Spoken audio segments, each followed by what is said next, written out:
The promise of stem cell therapy to reverse paralysis, cure cancer, or eliminate diabetes may soon become reality.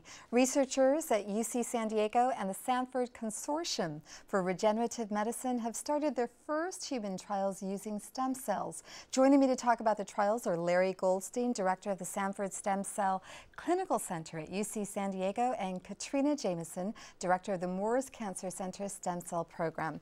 Larry, last month, doctors at UC San Diego, along with the Sanford Center, injected stem cells into a paralyzed woman with the hope that it might return some of her motor function. What can you tell us about her, how she's doing? Well, so far so good. She did well with the surgery, she's gone home, and now, I know it's hard, but we wait because it takes time for the cells to build what we hope will be new relays to go around the site of damage so that she'll again be able to sense and move.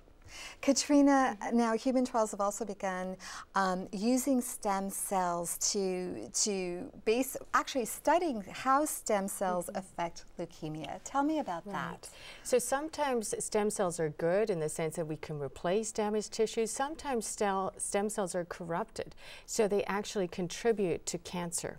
And we know that the #1 cause of death due to cancer is relapse, so we think cancer stem cells actually contribute to relapse. And basically what some cells have done is they've taken stem cell pathways and they've used them for the wrong purposes, but they give themselves away because those particular things that they express we can target using antibodies or molecular missiles that really go after them, and one of them is called ROR1. And so we've started a clinical trial, thanks to my colleague Tom Kipps at the Cancer Center and the great support provided by our director, Scott Lippman at the Cancer Center, to do this trial that's funded by the California Institute for Regenerative Medicine and came from California Institute for Regenerative Medicine funded research, where we can target these rogue stem cells in a kind of cancer called chronic lymphocytic leukemia.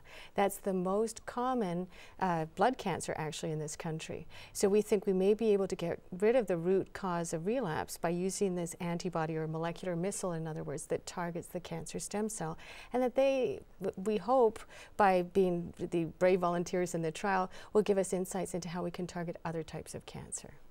And Larry, from cancer to diabetes, the first of its kind stem cell trial is about to start for diabetes 1. What exactly is being tested?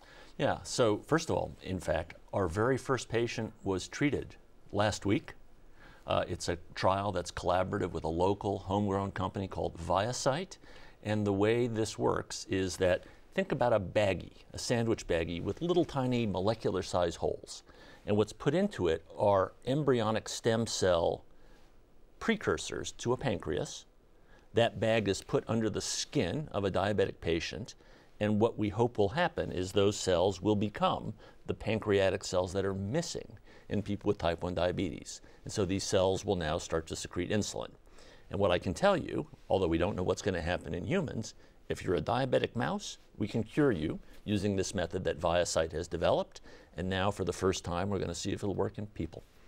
So Katrina, how safe are human trials using stem cells? Well, human trials using adult stem cells from the bone marrow have been done for 40 years.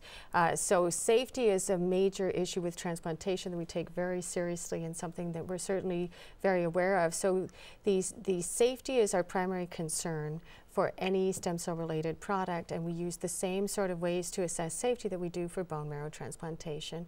We make sure that the immune system is calmed down a little bit by keeping people on medication that suppresses a potential immune response, and our entire raison d'etre or goal in a phase 1 or early trial is to assess safety.